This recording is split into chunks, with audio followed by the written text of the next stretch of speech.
Selamat bekerja wakil rakyat, itu yang menjadi tema dalam laporan khusus kami kali ini, karena kita sudah menyaksikan seluruh anggota MPR yang terdiri dari anggota DPR dan DPD Republik Indonesia sudah menyatakan sumpah akan menjalankan kerja-kerjanya sesuai dengan aspirasi rakyat yang sudah mereka wakili di Parlemen Senayan, Jakarta. Hari ini adalah pembuktian di hari pertama, di Hari Kesaktian Pancasila 1 Oktober 2024. Dan saya masih berbincang bersama dengan Direktur Eksekutif Carta Politika Yunarto Wijaya. Mas Toto melanjutkan apa yang sudah saya sempat tanyakan di segmen sebelumnya, soal sumpah yang mereka sampaikan hari ini.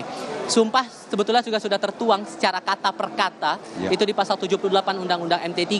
Mereka bersumpah akan menjalankan kerja sebaik-baiknya dan seadil-adilnya, lalu menjalankan kewajiban akan bekerja sungguh-sungguh demi tegaknya kehidupan demokrasi, serta memperjuangkan aspirasi rakyat.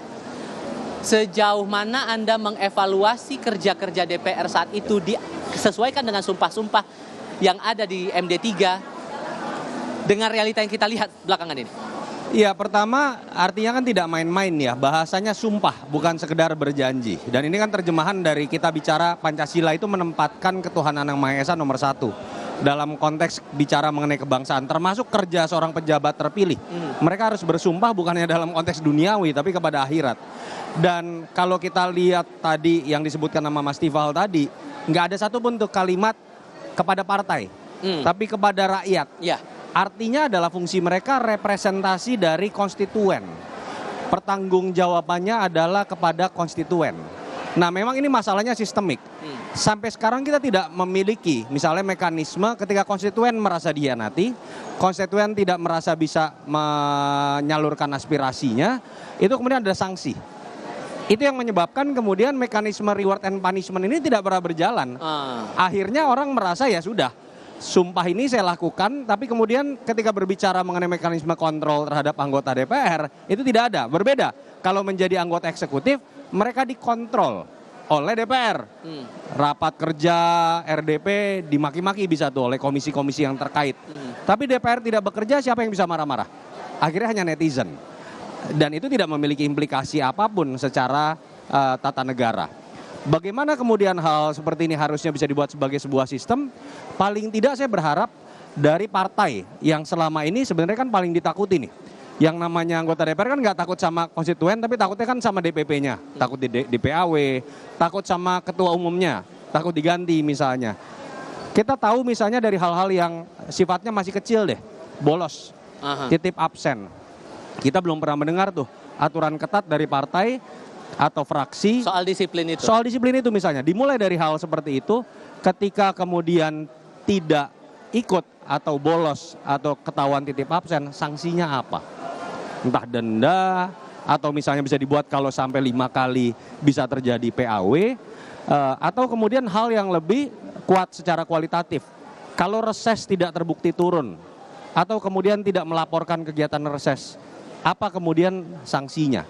Jadi ini masalah political will saja.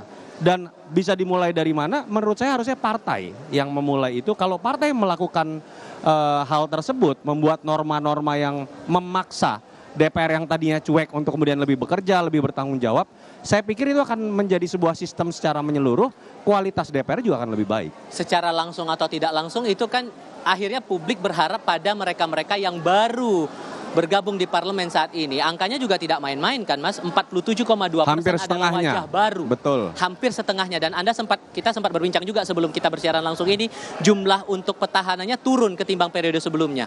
Maka dengan beberapa catatan kritis yang Anda sampaikan itu tadi, seberapa besar kita bisa berharap untuk anggota-anggota baru ini?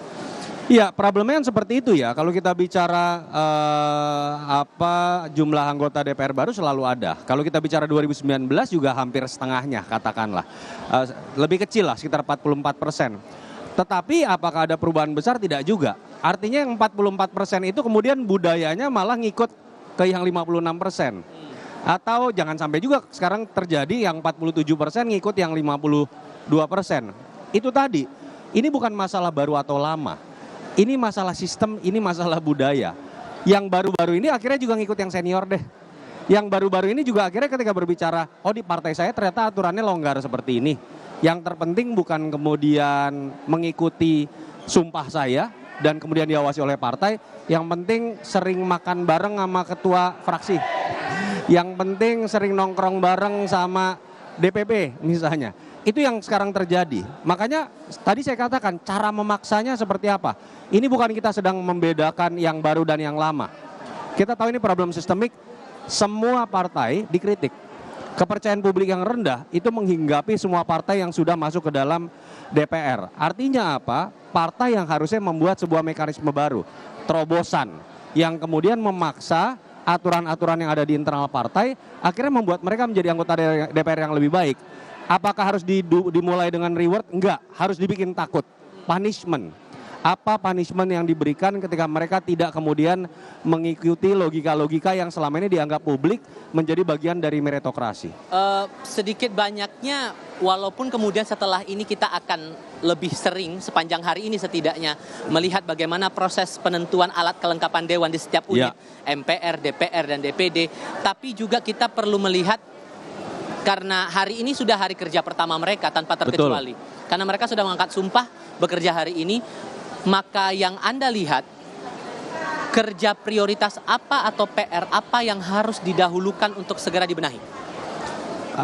Yang pasti sekarang semuanya deg-degan masuk komisi mana. Nah, iya.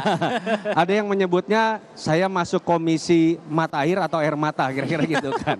Dan ini yang juga sebuah fakta ya, bahwa pola pikirnya adalah lebih kepada masuk ke dalam analisis, saya masuk ke dalam komisi yang kemudian bisa membantu saya untuk bagi-bagi sesuatu nggak kepada konstituen.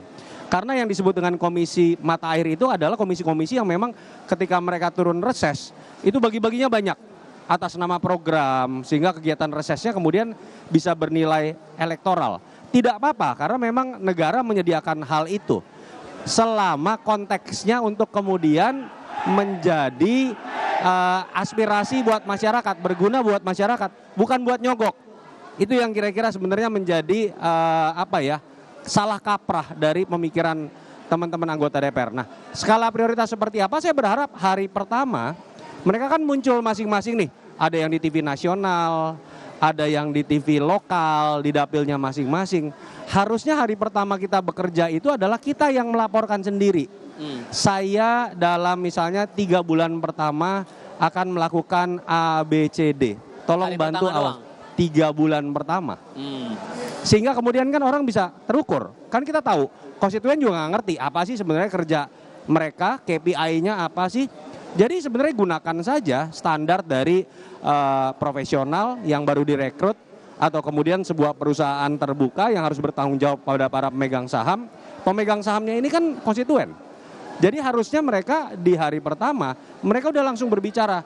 3 bulan pertama saya akan melakukan hal A, B, C, D, F, G. Sehingga kemudian ketika publik mengawasi pun, konstituen mengawasi pun, itu sesuai dengan target yang memang sudah diutarakan sendiri oleh anggota DPR tersebut.